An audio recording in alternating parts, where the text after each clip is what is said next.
Good morning students. Today I am going to be explaining the lesson for class 9, that is lesson 2. Name of the lesson is motion. Open your textbook button, page number 11. Textbook page number 11. So what is the name of the lesson here? Motion. What do you mean by the term motion? Motion in the sense movement. Motion in the sense what? Movement. In our day-to-day life, we can able to see several motions. For example, vehicles, right? Vehicles has the movement. Similarly, trains, aeroplanes,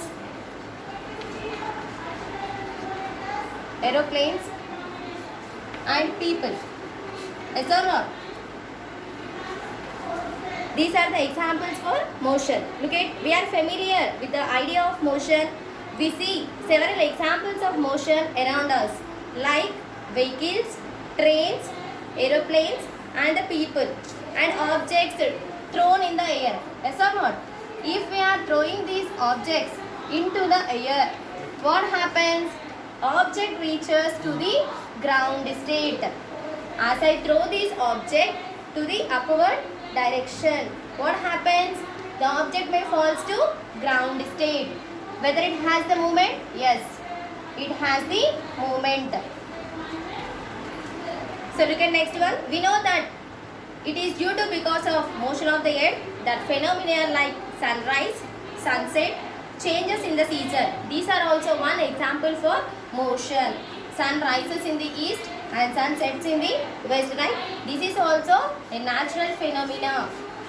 This is also one of the best example for motion. Sun rises in the east, sun sets in the west.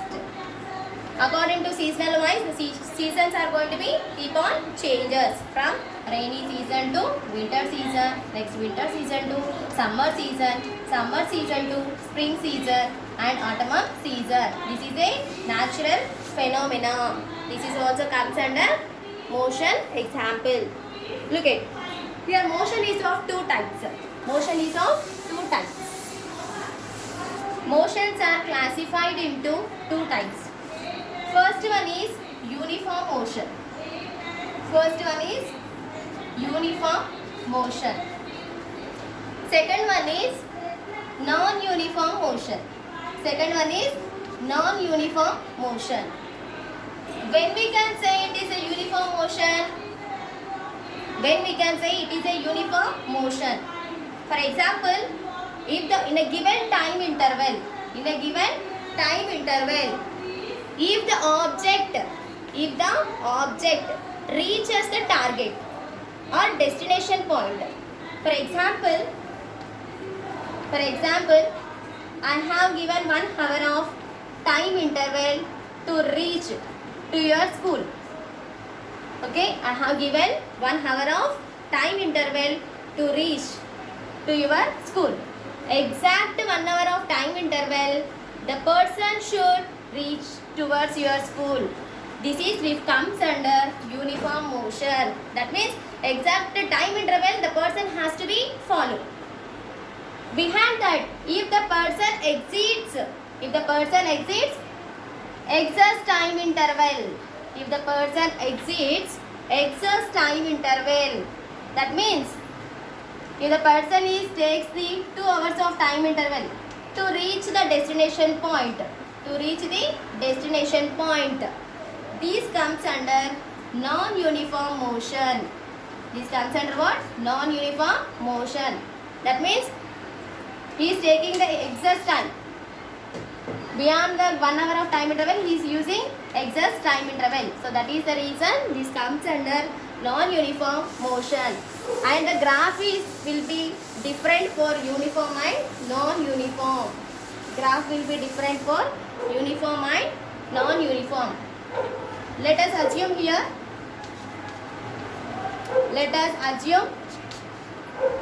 General graph for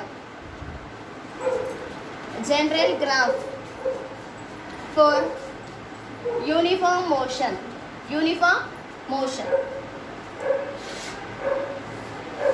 To calculate this uniform motion, we should select two tabular columns. First one is distance. First one is distance. Second one is time. Second one is time. Okay. You have to write the units for distance. What is the unit of distance? Unit of distance is meters. Unit of distance is meters. Similarly, unit of time is seconds. Unit of time is seconds. So you can select any values. In the textbook we got the values is 50, 40, 30, 20 and 10. Okay. Here we have to mention the units also, right? So you have to place meters, meters, meters, meters. So what is the distance values here? 50 meters, 40 meters, 30 meters, 20 meters and 10 meters. Similarly, given the values are 10 seconds, next one is 8 seconds, next is 6 seconds, the last one is 4 seconds, next 2 seconds. These are the given time interval values. So now we have to calculate what? Graph. In order to draw this uniform motion, we must select two lines. One is horizontal line. One is horizontal line. This line is referred as horizontal. This line is referred as horizontal line. On the surface of this horizontal line, we should represent x-axis. We should represent x-axis. Next, this line is referred as y-axis. This line is referred as y-axis. Y-axis is also called as what here? Ordinate. What is other name of y-axis? Ordinate. This is vertical line. Right? This is vertical line. This is horizontal line. Next. The other name of x-axis is abscissa. Other name of x-axis is abscissa. Other name of y-axis is ordinate. So look at here. In x-axis, we should calculate distance. We should calculate distance.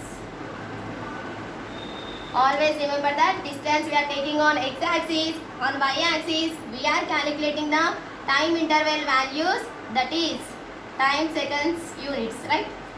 So now what are the values given here? 10, 20, 30, 40, 50. So last digit is 50. So I am taking the time interval such as distance is 10, next is 20, next is 30, next 40, next 50. Is it clear? Then after time interval is 2, next 4, next 6, 8, 10. Is it clear? So you have to calculate here now 50 to 10 seconds. 50 to 10 seconds. Where is the 50 here? Here it is the 50. So represent here 50 to 10 seconds. 1 point we got. Next value is 40 to 8. Here it is 40. Where is the 8 value? Here it is the 8. So 40 comma 8. Next. Check the remaining value 30 comma 6. Here it is a 30. Here it is a 6. 30 comma 6. Next value is 20 comma 4. Here it is 20. Here it is 4. So 20 comma 4. Next one 10 comma 2. 10 comma 2. Here it is 10. Here it is 2. 10 comma 2. After marking these points, now try to draw the line. Try to draw the line. So what is the line we are getting here? We are getting a straight line. In the uniform motion, we are going to get a linear graph. We are going to get a linear graph. Linear graph in the sense straight line graph. Linear in the sense straight line graph. As you combine all these points together, we are getting a straight line. We are getting a straight line. Linear graph is also called as straight line. Linear graph is also called as what? No? Straight line graph. This is a uniform motion graph. This is the example for uniform motion graph. completion of the graph, we must write the scale. We must write the scale. What is the scale here? Scale on x-axis. Scale on x-axis. Scale on x-axis is distance. Observe the difference here. 20 minus 10 is 10. 30 minus 20 is 10. 40 minus 30 is 10. 50 minus 40 is 10. What is the difference on the x-axis? 1 centimeter is equals to 10 units. 1 centimeter is equals to 10 units. Okay. Next. Similarly, calculate on y-axis. What is the gap here? 4 minus 2, 2. 6 minus 4, 2. 8 minus 6, 2. 10 minus 8, 2. Okay now. So what is the difference on y-axis? 2 units. Scale on y-axis. Scale on y-axis. 1 centimeter is equals to 2 units. 1 centimeter is equals to 2 units. Okay now. This is the example for uniform motion graph.